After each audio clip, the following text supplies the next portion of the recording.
Again, the key to this is understanding physically what is happening. We're starting with water that is at 34 degrees C, and we add heat. The water increases in temperature until it reaches 100 degrees C.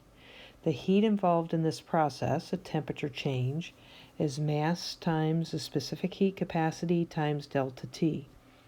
Once the water has reached 100 degrees C, it's going to vaporize to steam at 100 degrees C.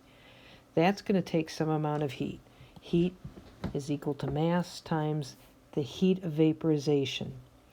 Now, after these two processes occur, we're going to have gaseous water at 100 degrees C and potentially some of this heat left over.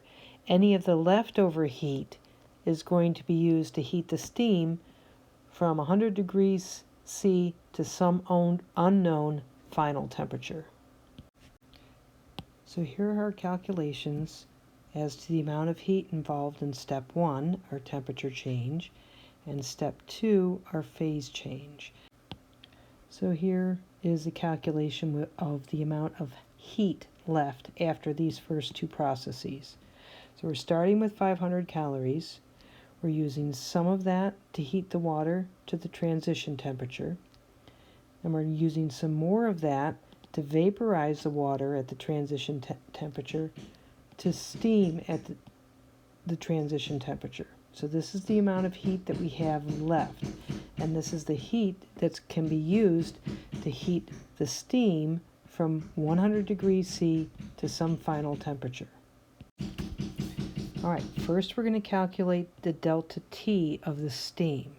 We're going to take this leftover heat and determine how large our value of delta T is based on our mass of the water and the specific heat capacity of the steam.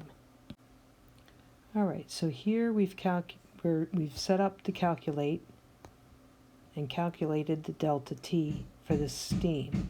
This is our leftover heat. We're using our leftover heat to heat our steam from 100 degrees C to some final temperature. So we can calculate delta T as heat divided by mass and divided by the specific heat capacity. Now note here, for our specific heat capacity, we used our value of the specific heat capacity of water in the gaseous phase. So we now have delta T. We can add delta T to our initial temperature of our steam to get our final temperature. Okay, now going back and following through our sig figs. 2 sig figs in this number. Here we have 3. So this value is good to the ones place, which is 3 sig figs.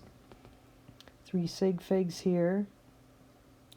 And therefore, our final answer is going to be 213 degrees C.